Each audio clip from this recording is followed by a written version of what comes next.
Адамдар күнүмдүк жашоодо бир гана физикалык зомбулукка кабылбастан, эмоционалдык зомбулукка да кабылат. Мындай пикирлерин ынтымактуу жашоо долбоорунун катышуучулары талкуу учурунда билдиришти. Анча маани бере бербегенибиз менен эмоционалдык зомбулук биздин жашообузга терс таасирин тийгизип коюшу мүмкүн. Мындан улам күнүмдүк жашоодо адамдар арасындагы басмырлоочу мамиледен, зомбулук көрсөтүүдөн сактануу туурасында эксперттер маалымат беришти. Эч качан мисалы үчүн атыңыз ким? Сиз экөөсү урушуп кетсек, экөөбүздүн адам укуктары жалпак тилде айтканда бузулбайт деп.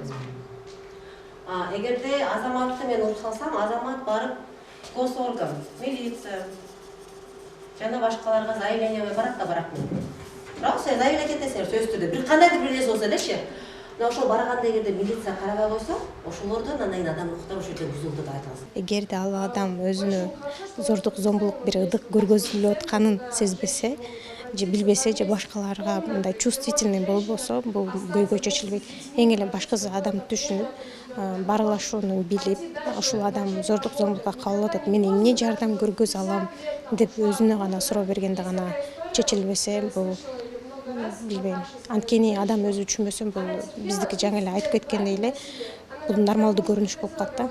Долбоор Европа биримдигинин колдоосу, өнүктүрүү саясат институту жана улуттук медиация борбору менен биргеликте International Alert уюму тарабынан ишке ашырылууда. Үй-бүлөдөгү жана коомдогу зомбулуктун алдын алуу, зордук зомбулуксуз байланыш темасындагы талкууга гендердик эксперттер жана Кыргыз Республикасынын акыйкатчысынын Талас облусундагы өкүлү катышты. Өзгөчө мынагу баягы улуу муундар жаш кыздарга карата зордук зомбулуктар көп өскөн. Биздин Таласта деле баягы зордук зомбулук катталган жок деп айтуудан алыспыз. Жакында эле 16 жаштагы кызды тарабынан баягы зордук зомбулукка кабылгандыгы, анан аялдардын арасында зордук зомбулукка кабылгандар көп. Анткени ошол аялдар өзүнүн укугун билбей, жашырып жабуунун аркагында баягы катуу баягы ден соолугуна жабыркаган адамдарда жабыркап калган учурлар бар.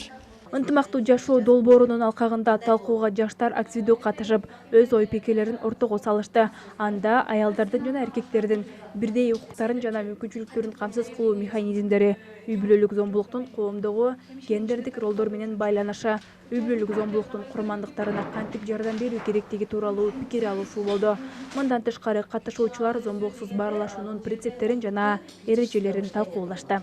Көрүү адамга сөз таасир берет да. Биз мисалы айыл жеринде өзүм досторум арасында ар кандай башкача көз карашта болсом, бул жерде мындай көп нерсе ала алдым, анткени көпчүлүктүн ою сөзсүз таасир берет экен. Бир нерсени айтып атканда талап коюп, же болбосо анын кыжырын келтире турган нерсени айтпай, мисалы сурануу, ушуну жасап кое аласызбы, же болбосо бир нерсени кыл эмес, ушуну кылсак жакшыраак болот деген сыяктуу нерсе менен кайрылсак, каршыбыздагы адамга дагы жакшы маанай, өзүбүз дагы жылуу жакшы пикирде болот экенбиз да, эң негизи ошол экен. Зордук зомбулуксуз баарлашууда бул ар ким өз укугун билиш керек экен.